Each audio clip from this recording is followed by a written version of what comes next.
Good morning and welcome. This is the weekly Saturday morning CyberSecurity Sensei mentorship webinar, and I am sharing on the screen a number of things that we are going to be covering today. Harminder, you actually did your share, but is there anything else, any news, progress on your certification, anything like that that you wanted to share? New contacts you've made? Something new you've read? In the certification, so I'm just preparing about my Security Plus certification. I am working on it. So I want to pass my certification within 2 months. So that's what I'm doing. I'm just reading in the same stuff, see what we cover in the certification. So that's what I'm doing. Very good. What are the tools you're using? In the certification, Security Plus for your exam? Security Plus. Oh, wow, that is good. That is the tools I'm using. Oh, yes, got it. Yes, the tools I'm using, the book you already refer us, and I'm using the Udemy website. I'm using the Professor Messer website to practice the exam. Professor Messer's Udemy, and I have a slides to Security Plus. One of my friend gave me, and he passed the exams the last year. So that's kind of stuff I'm using. So like exam flashcards? Oh, yes, exam flashcards, yes. Very good. That sounds like a very robust approach. You're not relying on one thing. Like if you just use the study guide, you've got to be somebody who likes to read, because there's a lot of pages to go through on this. I know, I agree with you. Yes, of Professor Messer. Yes, Professor Messer, yes. Yeah, he'll give it out to you in spoon-sized bits, and if you didn't understand it, rewind it and play it again. Yep. And you can play it as many times as you like. Yeah. I like Professor Messer. He's very descriptive. This guy, Mike Chappelle is the guy's name. Chris Frederick, Chris Oxford, actually had something recently with Mike Chappelle. He was doing Mike Chappelle's information for something else he was doing. So Mike is well known in the industry. He focuses on entry-level stuff, so it's a great one. If you want to find him out on the internet, certmike.com, CERTMIKE.com, certmike. That's Mike's website. I've never met the guy, but I have great respect for him. Okay, very good. Next thing I wanted to share was that we are expanding our mentorship team. You guys have for a couple years seen Chris and I pretty much exclusively out here providing mentorship leadership within the team. I wanted to let you know that I have expanded us to a total of 5 mentors now, and there's a reason behind that. I'm going to talk about that soon. But you see me and Chris at the top. Tobias, he's the individual that joined us last week. He is actually in the offensive cyber warfare group, whatever you want to call it, up at Fort Meade in the NSA. He's the person that, his group does that top secret stuff, trying to find out what the Israelis are doing, or the North Koreans are doing, or Russians are doing, and sometimes maybe do it back to them. So that's Tobias's role. He probably can't share too much about it because he has a security clearance, but he has joined us, and I'm happy to have him. He's got what you would call intel background, intelligence, where you learn about the big picture stuff. What about they call them APT groups, Advanced Persistent Threat Groups, and they've actually identified some like 30 or 40 groups worldwide that are organized and do stuff together. So you'll start seeing something go on, and one of the people like Symantec or Norton or whatever, they will grab this stuff and reverse engineer it and say, I recognize that code. It comes from this APT group.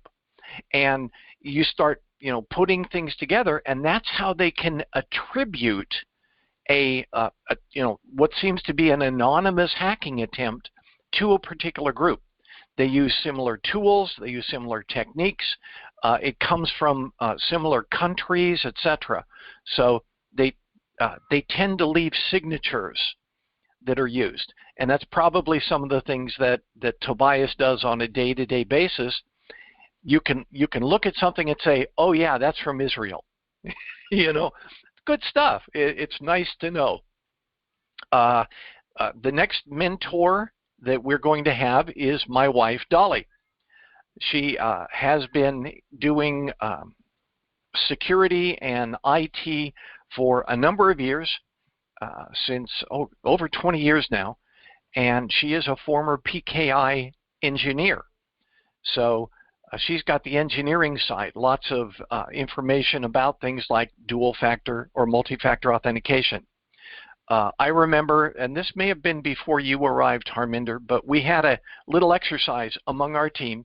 We were sitting there, and I said, I presented the team with a question. If you could do one thing to make your home or your office more secure, what would it be? And we asked all of the mentees, what would you do? And they talked about maybe increased training, maybe get better tools or whatever. And I was just sharing. My wife was walking around, but she was listening. She was walking around behind me, and she walked past, and she sort of leaned into the session, and she said, make sure everything's patched. And she was exactly right. Frequently, the first form of access into your stuff, I mean, even your home phone or your Windows 10 box or whatever, occurs because of known vulnerabilities that a patch exists, but you haven't bothered to apply the patches. So Dolly was absolutely right. She's very intuitive and has a lot of very, very good knowledge. So I'm happy to have her on the team as a mentor as well. And the last is Christopher Frederick. Chris worked with me on the Secretary of Defense. I hired him directly out of school. He was literally a college student, and I said, you're good, I want you. So I've known him for over 20 years as well. He's got some great experience to share with us, and he agreed a couple days ago to join the mentorship team. He hasn't given me his bio yet, but he will be part of our mentors. So you're going to get one or two or three or who knows how many of us on these mentorship sessions, and they'll all be the same format. It's just that each person who comes in as a mentor will bring a different perspective, a little bit different experience, different background. So I think it'll make a more robust program overall. Okay, so that's our mentorship team expansion. By the way, Harminder, if you have any comments or anything, feel free to break in, but I'm going to try and zip through all of these if I can, as quickly as I can. I wanted to talk about this article that came in. I saw it this morning, and I wanted to drop it in here and share about it. North Dakota has actually passed legislation that says K-12 schools need to incorporate cybersecurity education into their curriculum, offer classes, put it into their current stuff, maybe where they talk about businesses or whatever. But North Dakota is actually saying we as a state, in order to best serve our citizens, need to be focusing on more on cybersecurity. I thought that was very interesting. It's kind of difficult to see how that will be implemented, because how do you make sure that your teachers have enough experience to teach the students? You know, you are now adding just one more thing for the teachers. They need to know about, you know, state legislation. They need to know about national education requirements, Department of Education. They, you know, they need to know about local law enforcement, just all sorts of things, school policies, and now, by the way, cybersecurity is added to it. It might be successful. I think it's great to expand awareness. Not sure exactly how they're going to be successful implementing this. But I thought this was a good article. It's good to read. It's nice and short. Skip all the bloomin' ads. But they do talk about, you know, some really good stuff. Well, let's see. Yeah, skip the ads. But take a look at it. It's worth reading. Just to get an idea. Another one that I wanted to talk about, let's see if I'm on track here. Yep, sector-specific infrastructure cybersecurity requirements. We shared in a recent CS-Sensei webinar about President Biden's executive order requiring examination of critical infrastructures from a cybersecurity standpoint to try and assess them and possibly harden them against attack. Much of this came about as a result of those electrical substation attacks in Washington and North Carolina, I believe, were the two biggies. Washington was the one that made the headlines, where the guys went in and they shot up the transformers. The question then becomes, how do the various sectors improve their cybersecurity and possibly harden, well, let's say, your electrical supply? Because without electricity, you can't do very much. Water, roads, communication, emergency services such as ambulance and police and fire. What if they can't do things? What if they can't communicate to each other? It literally affects society when they're not working right. So those are called critical infrastructures, soon to be called strategically important entities, SIEs. But after the release of President Biden's executive order, the EPA and the TSA immediately issued instructions for their particular sectors. EPA for things like air quality and water quality, and the TSA for obviously things like airlines and transportation. What if somebody were to drive a dirty bomb into Washington, D.C. and detonate it? It is literally, you know, part of their concern.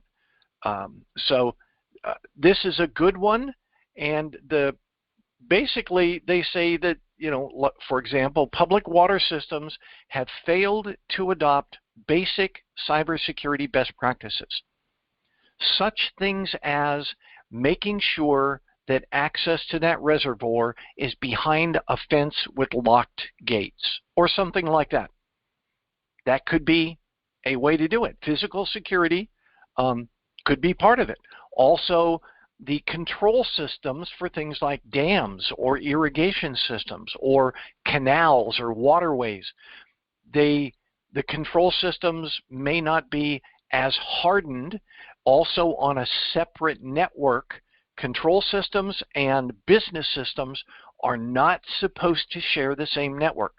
That is a best practice. If you're going to do control systems, they should be on one network and your business system should be on another. Have they done that? And so according to this, the EPA and the TSA say we're going to examine all of our sectors and take a look at them. It's a great idea. It helps to make sure, for example, that we have lights, we have electricity, we have internet, we have water, we have communications, telephone, and, you know, those sort cell phones. They're all working. That it's a good idea. And EPA and TSA have taken the lead on those, and they are starting to examine it. You can expect the same to come from the other areas. And I'll just give one example. When I was working with the President's Commission, we found that the banking infrastructure, the whole banking system, basically believed that the less people know about what we do, the better. And that's fine until you get to the point where, like the federal government, you'd say, well, how are you doing at that? Do you think that you are secure simply by trying to remain obscure? So if they don't know about us, they won't try and infiltrate us or hack us or whatever. And the federal government, through the President's Commission back in the late 1990s, tried to pull that out from the banking structure. Plus, we had somebody there from the U.S. Treasury that does things like audit all the banks, nationwide. And they had some very good conversations. And the banking industry as a whole agreed that they were going to try and adopt some best practices. They weren't going to share unless they were taking on best practices. In other words, we're doing that, we're doing that, we're doing that. That's about as far as they agreed to share. So when you talk about critical infrastructures, many of the people have it in their minds that if nobody knows about us, then they're not going to try and infiltrate us, not going to try and get to us. That is sort of a flawed thinking, because how many of us have Google?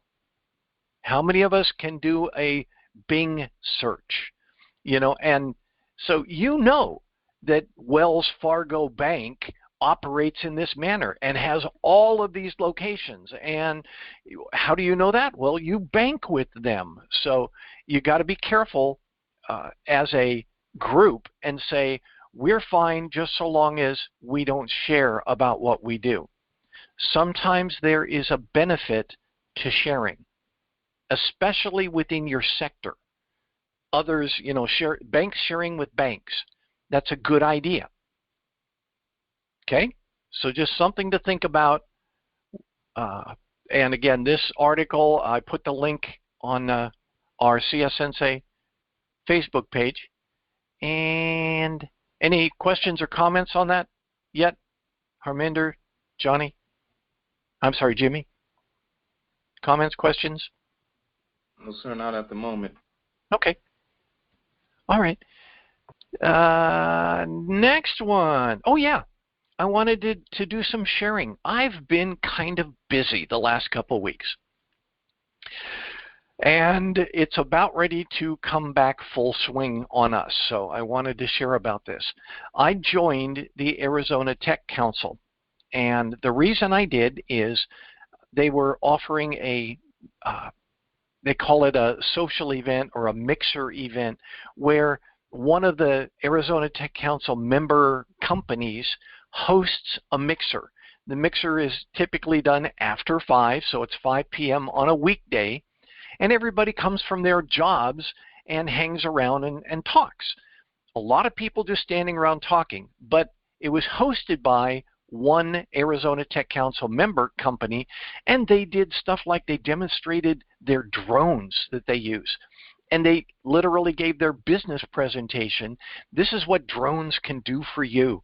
We can go in mines. We can go into hazardous chemical areas. We can go into areas that aren't safe, like a building that is partially collapsed. And, they were saying that this is what we can do. We can go underneath your highways and examine the bridges and infrastructures without having somebody have to drive out there, get a ladder or whatever, or hang from the edge of the bridge or whatever and examine it. No, we could just fly up there and do it with a drone. And then you get all of this. And one of the big things they pointed out is they said all of our drones are GPS, they GPS stamp all of their videos. So you know exactly the latitude, longitude, and altitude of every video that they put out. was very, very interesting. So you know how high up they are, because you can compare that to, for example, the road service, how high up they are from the road, or inside of a tunnel or a mine or whatever, how deep they are from the top of the mountain or whatever. You can calculate all that. So I thought it was kind of interesting. It was fun to watch. But as part of that, me joining, I am now CyberSecurity Sensei within the Arizona Tech Council. They announced it, and they have over 9,000 followers. 9,000 followers now know about CyberSecurity Sensei. I thought that was a good use of my $400 to join Arizona Tech Council. So be watching for things like this that you can get connected in. It's a networking event. Carry a bunch of business cards or whatever. Identify yourself as a cybersecurity mentee. That is your title. If you can't think of anything else to put on, you are a cybersecurity mentee. Harminder, Chris mentioned that he went to a networking event with you and said that you were networking like nobody's business. Was that true? When was that? So networking with nobody business? Chris Oxford said he saw you doing this. Oh, yes. So I know, so me and Chris, we both have went in the last year. So they have, I think, one conference in Harvard County. And there is a lot of people came there from the different companies, different organizations. So I talked to them and I told them what I have, what I'm looking for, and they just guide me, just what you have to be do. And somebody told me this is a good place to networking, talk to the people and tell what you have, what you are looking. I know Chris is also there, me and Chris walking. Yep, right. Mm-hmm. And he praised the fact that you were reaching out, sharing about yourself, indicating where you wanted to go, etc. Yes. And look at you now. Yes. See? Yes. Networking works. So it's important to realize people are not going to go to these events and sit around and criticize you. Oh, well, you know, what are you doing at this? You don't have any skills or whatever. They're not going to do that. No. There are lots of people helpful, at those events that are also looking for either a new job, their first job, or to change careers. They're looking around. So enjoy your time networking. Go to these events if you can. Find anything where it's technical or cybersecurity related. Sign up, especially if it's free. Yes. And there are frequently events that do that. They're called mixers. Mixture. And I also learn, and people give me their own detail, what they do, what the company do, and when they are hiring and apprenticeship, they tell everything. So that's it. I can't, even it is very hard to pass the door of any company, but in the one spot, I found everything in the health sectors, in the federal government, in the private sector, because everybody, and they came from the different places to attend the conference. It is very good chance to networking technicals, to make a relation with the technical people. And they also tell me about the event. Did you try such kind of events? So that's why it is really, really good. I like to go such kind of events. Right. And it give me change too, because every time I work, go to one place, come back, go to one place. I need little bit change to such kind of go to the events, to mingle with the people, to go with. Then at least I know where I am, what I need to improvement, what I have to do, I'm doing, going to the right step, and what I have to do to get this thing. It also makes you want to go back and review your resume, doesn't it? Yes. Say, oh, you know, this person said something that I can actually claim on my resume. You never thought about it until you hear somebody else say it and say, well, that sounds pretty good. I do that too. Maybe I need to change my wording or move it higher up on my experiences, or, you know, those sorts of things. Pay attention to the people who are actors, who are leaders, who are out there doing stuff. You want to be identified as one of those people. Don't just sit around and watch. You know, be active. And Chris had a lot of compliment for you the other week when we were sharing. So next topic. I am signed up to attend as a guest the Phoenix CyberSecurity Summit in May. So I will share about that. Chris and I also both signed up for a Department of Justice Cybersecurity Symposium that's going to be held on Zoom. Now, it's my understanding that both of those are pay events, but you can get into them for free if you meet certain criteria. For Chris and I, the DOJ event was free to federal employees or contractors. So that's how we got in for free. The Phoenix Cybersecurity Summit, I got to it for free because I was in the process of joining the Arizona Tech Council, and Tech Council members get there free. So watch for things like that. Sometimes a paid event has a free fashion that you may fit into. Sometimes they're open to students. And maybe you don't even have to be a student in cybersecurity. You could be just taking a whatever course at your local community college that identifies you as a student, you know. So watch for things like that. They will help you get in on the cheap. The Phoenix one, they have in person or they have in Zoom or online? No, it's in person. I'll be taking the day off and driving up to Phoenix. Okay, got it. Yep. It's actually officially in Tempe, but it's the greater Phoenix area. Okay. You know, yeah, it's going to be fun. Yep, it'll be my first time.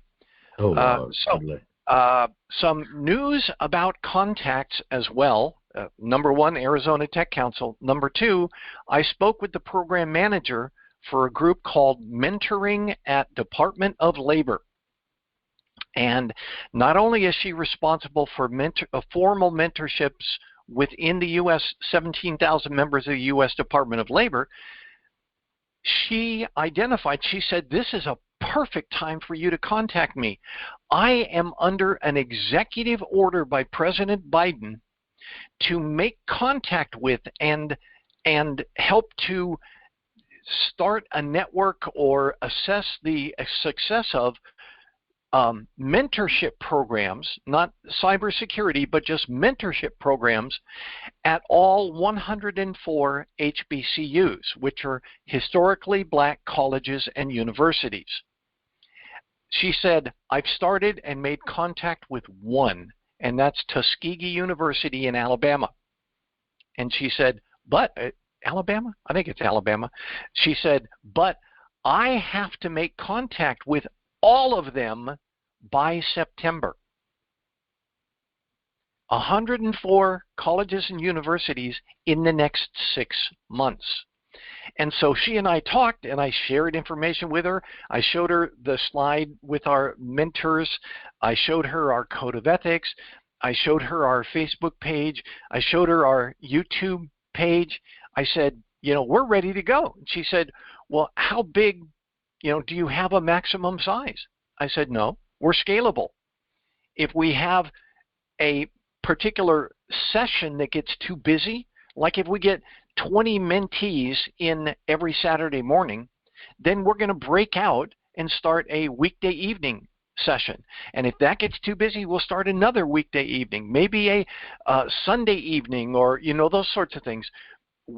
That's why I'm getting 5 mentors into this program. We could end up with 5 or more separate mentorship sessions throughout the week, because we could be, well, think about it. 104 colleges and universities are going to be told by the Department of Labor mentoring program manager that CyberSecurity Sensei is out there and available for free. What do you think they're going to do? Even if 2 students per college join this group, we will have an influx of 200 mentees. Big deal. Big deal. So that's why I'm saying we need to scale up. I've already actually written a mentor guide for new mentors. If I'm going to start if I'm going to start asking additional people to join, I may not have time to spend with them directly as much as I'd like. So I've written a 10-page manual. This is how you do it. This is the attitude you need to demonstrate. These are the things that you need to be aware of in an active mentorship. Our mentorship here is very unique. It's very unique compared to the rest of the industry. With the industry, it's typically one-on-one. A person who is higher up in a particular industry field, let's say nursing, mentors somebody who is lower in that same field, like mentoring. What I'm trying to do in this mentorship is bring people into the field. So I'm mentoring to the public. I'm not mentoring to people who are already in cybersecurity. And that is very unique. I'm actually what you would call outreach, mentoring outreach. And so CyberSecurity-Sensei is a perfect opportunity for people who don't have experience to learn to connect and network, to get experience like volunteer experience. Remember Ron, who also had his interview the last couple of weeks, Ron wrote one of the articles for my local HOA newsletter. Remember I told you, if you write an article, I will publish it through our HOA newsletter and you become a technical author. You put that in your resume. What is your experience? Well, I'm a technical author. I'm a cybersecurity mentee. That's two right there. See? Build it up. Don't wait for somebody to start paying you a paycheck before you can realize that you have experience and you can make the world better right where you're at. Okay? So HBCUs are going to be just a tremendous influx. And I anticipate we're going to get real busy real fast. And most of these mentees are going to be college age with little experience, but they're going to be extremely tech savvy. You know, they grew up with these things. And smartphones are the only phones they've ever had. So it will be really interesting because they probably have never thought about, for example, what the ethics are in cybersecurity, why you have to have an ethical foundation. They probably have never been in a situation where they've had to think about it. What are the ethics to this? What do you mean ethics? Well, you can use a tool and application on the internet to do bad stuff too. And so therefore, this mentorship program teaches everyone to come down hard and emphatically announce that you're a white hat. I will share this with you guys. I've shared it before. Harminder, you're probably getting sick of me sharing this, but this is what makes this mentorship unique and makes you unique when you go for your job interview. There are a large number of people that are out there in cybersecurity jobs or trying to get jobs where they consider themselves to be white hats, who are trying to defend the infrastructure and, you know, do good, work the tools, and you know, be good for your company. You get paid to be a cyber warrior so that your, well, in your case, your hospital doesn't get compromised. Great. Then there is also the group called black hats. They are out there using cyber tools and avenues to do things that are illegal, immoral, or unethical. They do human trafficking. They do cracking into banks. They do trying to crash infrastructures. Why? Because I can. You know, those sorts of things. Those are considered black hats. But everyone that's in the industry understands there is a very large group. It's far larger than either white or black hats combined, is the group in the middle. They're called gray hats. They may do cybersecurity and IT because it's fun. They may do it because I'm good at it. They may do it because they've never been faced with a situation where they could, out of anger or resentment or spite or selfishness, realize that they can weaponize these tools. So they're gray hats. They've never made it. They say, well, sure, I'm a white hat because I'm working in a white hat job. Yeah, but what happens if your employer fires you and you believe it was a incorrect thing for them to do? If in your mind you say, I'll show you, that is a gray hat that turns black hat because of the situation. You must never be one of those people. You have to have an ethical foundation that everything that you do in the CS industry and hopefully in life itself begins with that ethical foundation. I am in this world to make this world better. I'm not in this world to be mean to people or to, you know, somebody hits me, well, I'll hit them back twice. No, that's not how you base your life. So what I'm trying to say is white hat is the place to be. If you're in CyberSecurity Sensei, you must agree to abide by our code of ethics, for example. And the code of ethics says, I will not do anything immoral, unethical, or illegal. I will not do anything to impugn the reputation of my fellow coworkers or the industry, my employer, or the industry itself. So, for example, long ago, I had somebody in here, and you've heard me share about this a lot, Harminder. I talked to him about joining this program, and he said, yeah, I'm doing my study for my Security Plus, and my experience is everything has a back door. Everything has a back door. Everything has a back door. He said that like 5 times during my conversation with him. Well, first of all, that is not a true statement. But also, it points out that what is the reason you are trying to get a job in an industry where you already have this belief that your industry can get ransacked by somebody who's bad? Why not say, I'm here to make sure that you don't have that back door.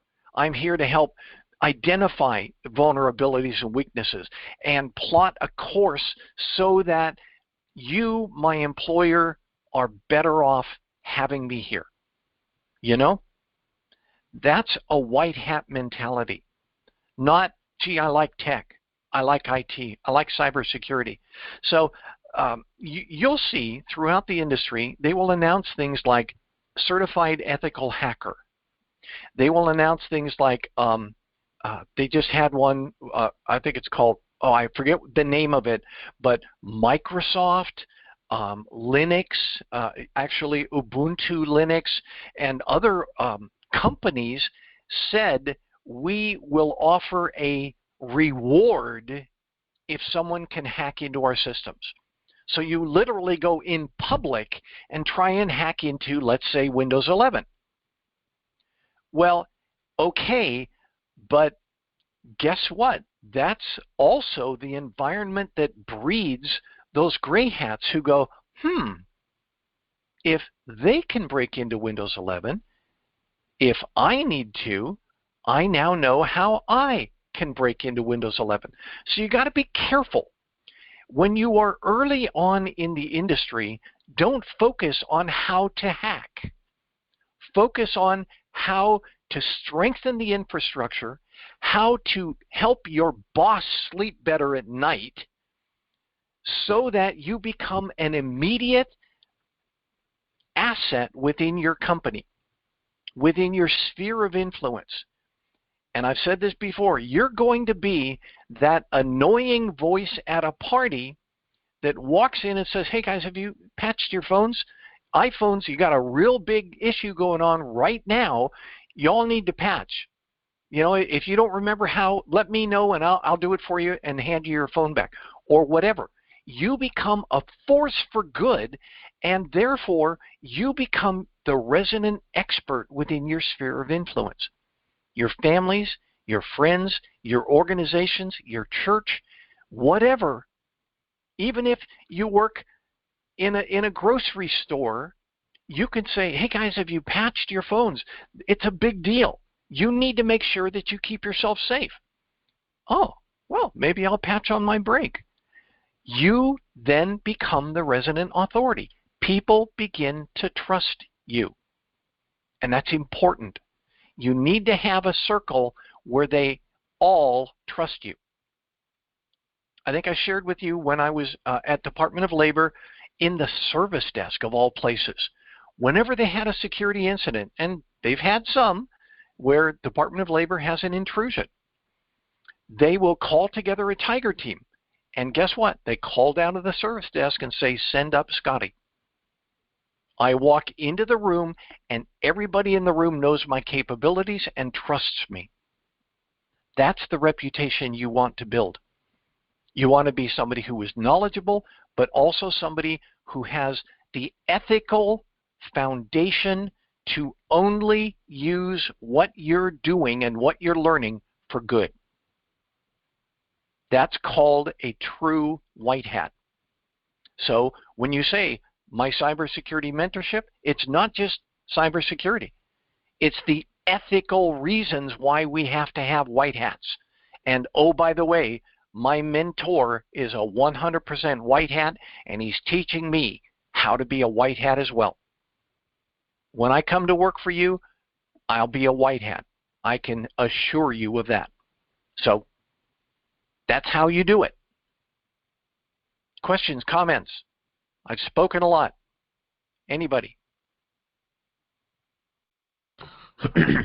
It is good, and I like the infrastructure one article.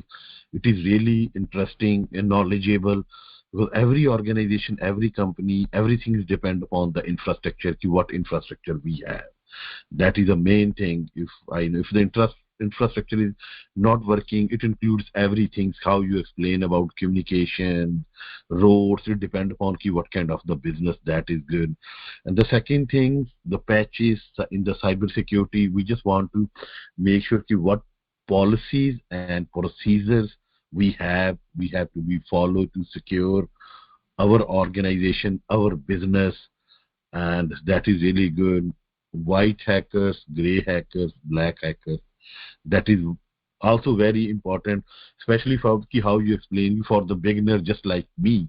When I'm working in the organization, I have to be built my trust, I have to build everything, then I have to be do if I want to do a practice or anything.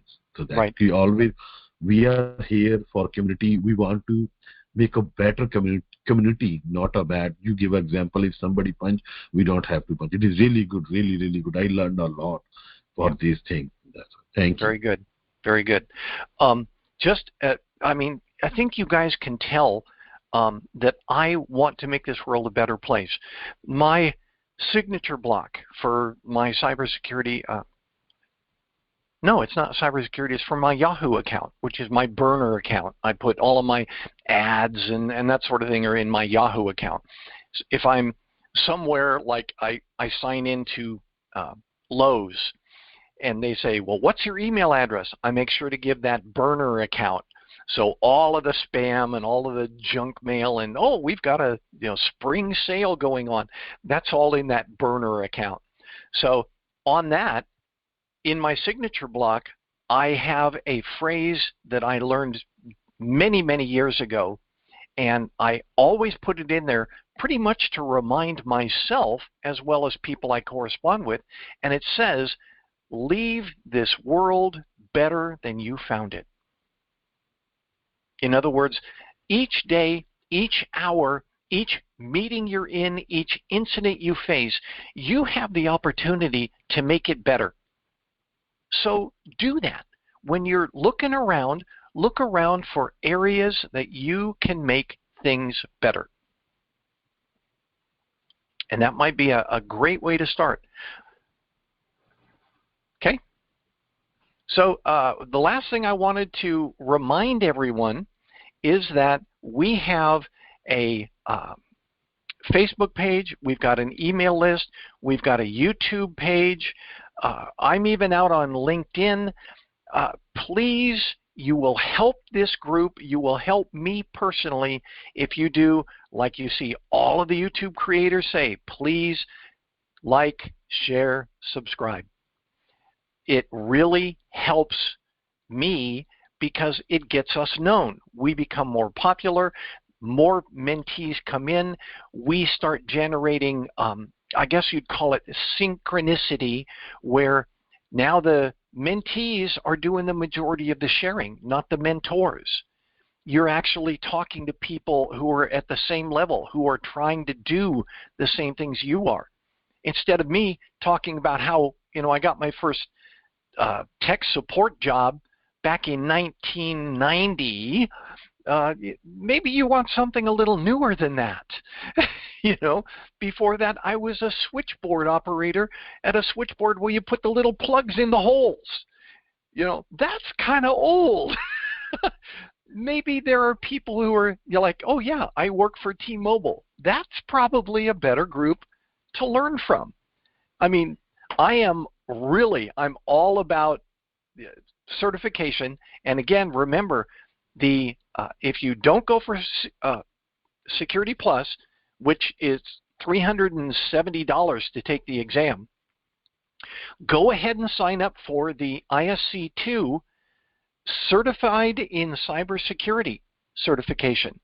They're offering that certification, online self-study, and the certification voucher for free. It's isc2.org/1mcc. isc2.org/1mcc. 1 million certified in cybersecurity. Get that one if you can't get Security Plus. If you can't afford Security Plus, go for the CC. Okay? Well, I am done, guys.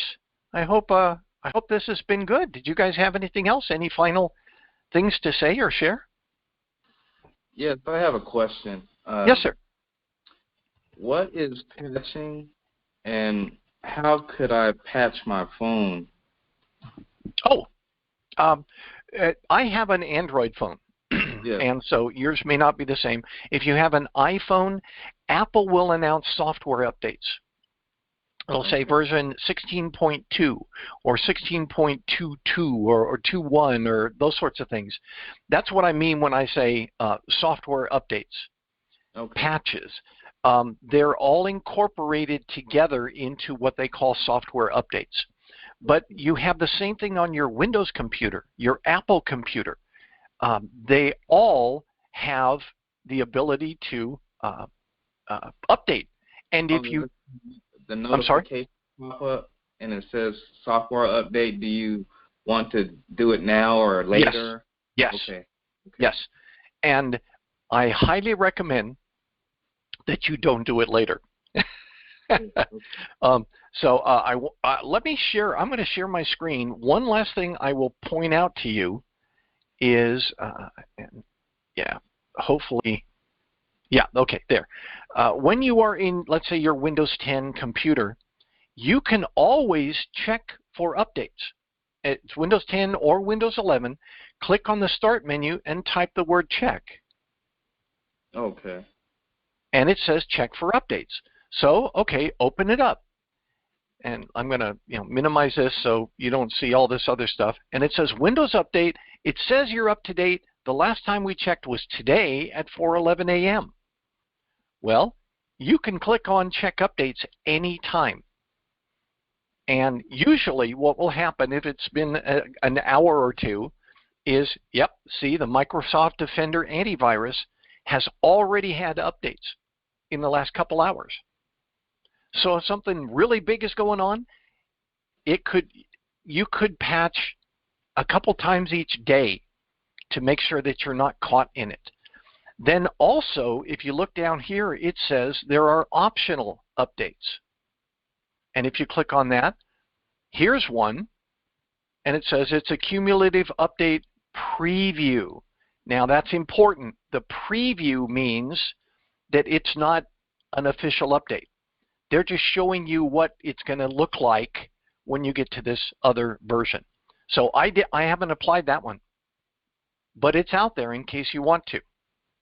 Okay. Okay, so check for updates is what it's called in Windows.